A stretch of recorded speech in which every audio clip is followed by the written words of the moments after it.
ஒரு நாள் காட்டு பகுதியில ஒரு குதிரை நடந்து போய்கிட்டு இருந்துச்சு.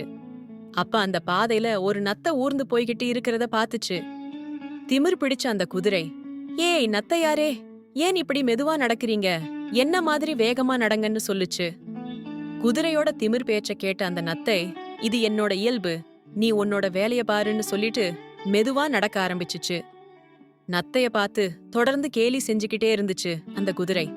கோபமான அந்த நத்தை இந்த திமிர் பிடிச்ச குதிரைக்கு பாடம் புகட்டணும்னு நினைச்சுச்சு. உடனே நீ அவ்வளவு பெரிய திறமைசாலினா என் கூட போட்டிக்கு வர்றியான்னு கேட்டுச்சு. நான் எவ்வளவு வேகமா ஓடுவேன் தெரியுமா? மெதுவா நடக்கிற உன்னால என்ன ஜெயிக்க முடிஞ்சா ஜெயிச்சுக்கோ. நாளைக்கு காலையில இதே இடத்துல போட்டி வச்சுக்கலான்னு அந்த குதிரை சொல்லுச்சு. தன்னோட நண்பர்கள் கிட்ட வந்த அந்த நத்தை நடந்த விஷயத்த சொல்லுச்சு. நண்பர்களே, நீங்க எனக்கு உதவி செஞ்சீங்கன்னா அந்த திமிர் பிடித்த குதிரைக்கு ஒரு பாடம் புகட்டலாம்னு சொல்லி தன்னோட திட்டத்தை சொல்லுச்சு. அந்த திட்டத்தை கேட்ட எல்லா நத்தைகளும் உதவுறதுக்கு ஒத்துக்கிடுச்சுங்க. மறுநாள் காலையில குதிரை வர்றதுக்கு முன்னாடியே மைதானத்துக்கு வந்த நத்தைகள் எல்லாம் ஓடுற பாதை எல்லாத்துலயும் ஒவ்வொரு நத்தையா ஒளிஞ்சுக்கிடுச்சுங்க. குதிரை வந்ததும் போட்டி ஆரம்பமாச்சு. பலசாலியான அந்த குதிரை வேகமா ஓட ஆரம்பிச்சுச்சு. கொஞ்சம் தூரத்துக்கு அப்புறமா இருந்த புதர்ல ஒளிஞ்சுக்கிட்டு இருந்த இன்னொரு நத்தை ஓடுற பாதைக்கு வந்துச்சு. இதுதான் தன்னோட போட்டி போடுற நத்தைன்னு குதிரைய நம்ப வைக்க ஓடுற மாதிரி நடிச்சுச்சு.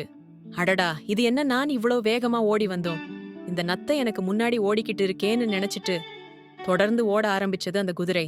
கொஞ்ச தூரத்துக்கு அப்புறமா இன்னொரு நத்தை மரத்துக்கு பின்னாடி இருந்து ஓடுற பாதைக்கு வந்து ஓட ஆரம்பிச்சது. இத பார்த்த குதிரைக்கு குழப்பமா இருந்தாலும் தான் தோத்துக்கிட்டு இருக்கோம்ன்ற நினைப்பு வந்துச்சு. உடனே வேகமா ஓட ஆரம்பிச்சுச்சு. கடைசியா ஒரு நத்தை போட்டி முடியிற இடத்துக்கு வந்துச்சு. குதிரை அந்த எல்லை கோட்டை தாண்டறதுக்கு முன்னாடி அந்த நத்தை எல்லை கோட்டை தாண்டிடுச்சு. இது எல்லாத்தையும் உண்மைன்னு நம்புன அந்த குதிரை நத்தை தன்னை தோக்கடிச்சிடுச்சுன்னு நம்புச்சு. தன்னோட அறிவில்லாத திமிர் பிடிச்ச குணத்தால நத்தை கிட்ட போட்டி போட்டு தோத்துட்டமேன்னு நினைச்சு வருத்தப்பட்டுச்சு. உடனே அந்த நத்தை கிட்ட மன்னிப்பு கேட்டுச்சு.